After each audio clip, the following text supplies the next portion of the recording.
नमस्कार, मैं हूं आशुतोष। आज हम बात करेंगे उत्तर प्रदेश की राजनीति में उठते उन सवालों की जिनसे बीजेपी खुद को घिरा हुआ महसूस कर रही है।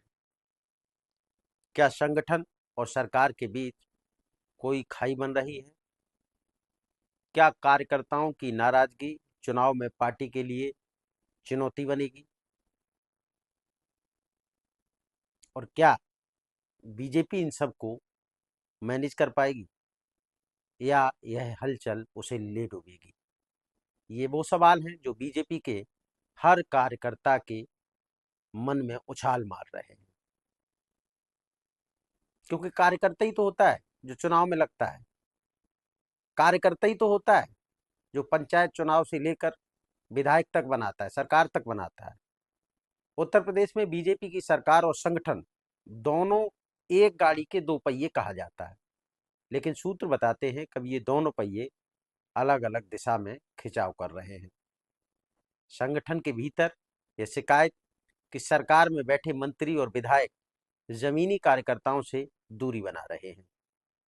कई जगहों पर मंत्रियों की कार्यशैली पर सवाल उठाए जा रहे हैं। जनता से दूरी, काम में ढिलाई और क्षेत्रीय समस्याओं की अनदेखी। संगठन को लगता है कि सरकार और संगठन के बीच तालमेल ठीक नहीं है, और यही कारण है कि कार्यकर्ताओं में अंदर ही अंदर असंतोष पनप रहा है। तो सवाल ये है, क्या बीजेपी इस दूरी को पाट पाएगी? ये वो सवाल है जो आज के लिए जरूरी है, क्योंकि ये सवाल हर कार्यकर्ता के, हर बीजेपी समर्थक के मन में उमड़ रहे हैं। क्योंकि आप सभी जानते हैं, बीजेपी का हर चुनाव कार्यकर्ताओं की ताकत पर लड़ा जाता है और जीता जाता है। लेकिन आज वही कार्यकर्ता जब खुद को नजरअंदाज महसूस कर रहा है,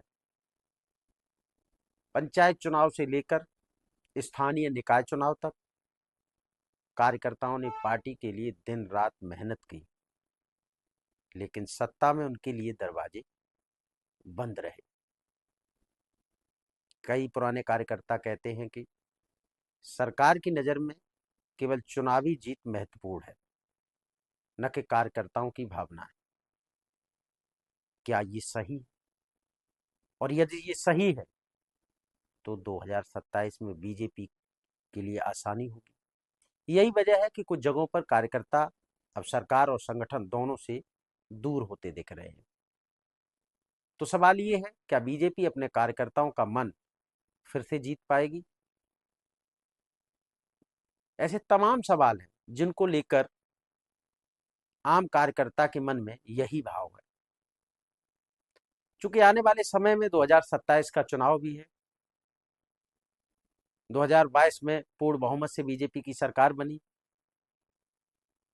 चलिए इन सब बातों को छोड़ते हैं, अब आते हैं असली मुद्दे पर, 2027 के विधानसभा चुनाव पर। बीजेपी को 2017 में 312 सीटें मिली और 2022 में घटकर 255 पर रह गई, यानी कि सीटों में कमी आई। हाल ही में 2024 के उपचुनाव में बीजेपी ने 13 में से 8 सीटें जीती, लेकिन समाजवादी पार्टी ने भी अच्छा प्रदर्शन किया, ये भी किसी से छुपा नहीं है। लोकसभा में भी बहुत अच्छा प्रदर्शन किया। अब सूत्र बताते हैं कि बीजेपी में टिकट वितरण में बड़े बदलाव होंगे। संगठन से कहा गया है कि काम न करने वाले विधायकों और मंत्रियों को हटाया जाए और नए चेहरे सामने लाएगा। साथ ही प्रदेश अध्यक्ष और संगठन महामंत्री के पदों पर भी नए नामों की चर्चा हो रही है।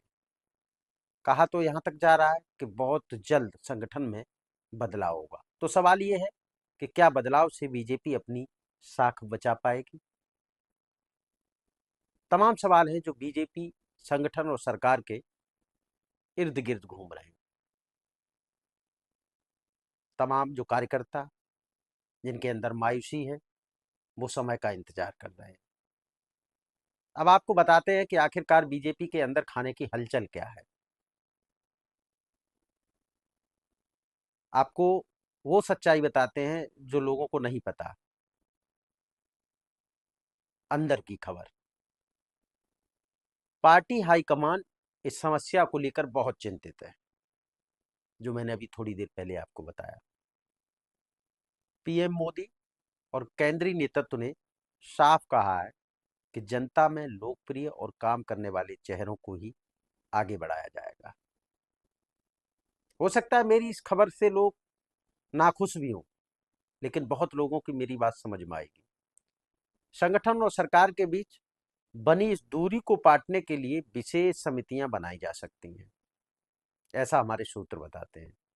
लेकिन अगर यह दूरी नहीं पटी तो बीजेपी को 2027 में नुकसान उठाना पड़ सकता है। ये हम नहीं कह रहे, ये वो लोग कहते हैं जो बीजेपी के कट्टर समर्थक हैं। ये वो लोग कहते हैं जो बीजेपी के वोटर हैं।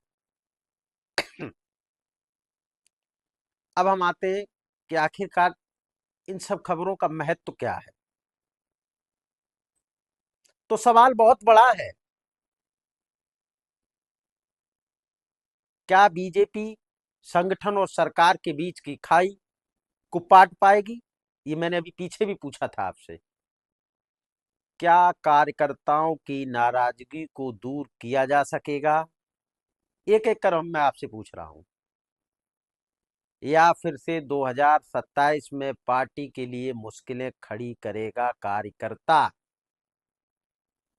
ये जवाब आने वाले वक्त में मिलेंगे, लेकिन याद रखिए, राजनीति में बदलाव की बयार हमेशा चलती रहती है।